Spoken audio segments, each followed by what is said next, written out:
Your pardon me, every now and then I've got to stop and have one of the new LSD pills.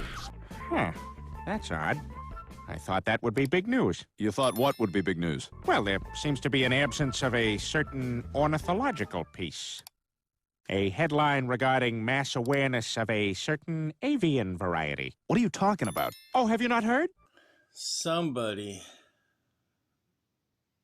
Someone somewhere paid 50 cents for this. Maybe the Wax Trax store in Chicago. Well, I got it in a stack of stuff I got from somebody, but this is it's pretty beat, but it still just jumps out of the speakers. It's a OG Surfin' Bird by the Trashmen. I'm sure everyone had heard. King of the Surf. Yeah. Trashmen. And this is the Eric Records reissue. These Eric Records singles are kind of neat because they'll be split. They'll have two different bands. And on the flip side of this is Liar Liar by the Castaways. Okay, and this is an OG Liar Liar single on Soma. The song Sam on the B-side, which is one of those, girl, get away from me, I'm a loner, I'm a rebel, I'm not good for you songs. And great harmonies, great song. So yeah. Also on the Soma label, and this is another garage banger, Run, Run, Run by the Gestures. This song totally slams. The B-side's a little more low-key, it seems to me. It seems to me. Okay. This is on the Nuggets. This is Lies by the Knickerbockers, which sounds like the Beatles the same way Mouse and the Traps sound like Bob Dylan. But yeah, I think Styx actually did a cover of this song. But yeah, I don't remember the B-side of this, but I have another Knickerbockers single. This is a killer song, One Track Mind. And I don't know, is this actually the B-side? Is I Must Be Doing Something Right the A-side? I don't know, but One Track Mind is killer. One Track Mind is a killer song. One Track Mind. Okay, while we're talking about Beatle-esque songs, this is one of my favorite Beatle-esque 60s garage singles. This is the Gants with I Wonder, which kind of sounds like In My Life through a Herman's Hermits filter. And it's a nice one. Greener Days. All right, and I'm gonna wrap this up with a compilation EP, and this is on Moxie Records, which is the label that put out the Boulders compilations. And some collectors will tell you that most of their stuff is not that good a quality, but I was pretty happy with the quality of this one. I mean, considering that they're all bootlegs, most of these old comps are bootlegs, but this is first 60s punk sampler. And it's got Never Alone by the Five Canadians, I Don't Care by the Dirty Shames, I Want My Woman by the Emperors. And the songs I really like off of this are on the other side. No Friend of Mine by the Sparklers, which is just the quintessential, it just checks all the snotty garage punk boxes. And White Ship by the Denims, which is also on that Pebbles Volume 7 compilation. And it kind of takes a fantasy approach to the acid rock. Okay. Well, those were some pretty cool records. Oh, thank you, Mr. Gopher. What are you going to do next week? Oh, that's a surprise. All right. Well, have fun editing all this, Steve. Shut up. Okay, man. Peace. Thanks for watching. This is where I'll probably edit in the fucking Peter Griffin shit before I show the Surfing Bird record here. It was my understanding that everyone had heard. Heard what? Brian, don't! Oh, well, a bird. That's it. I'm getting out of here.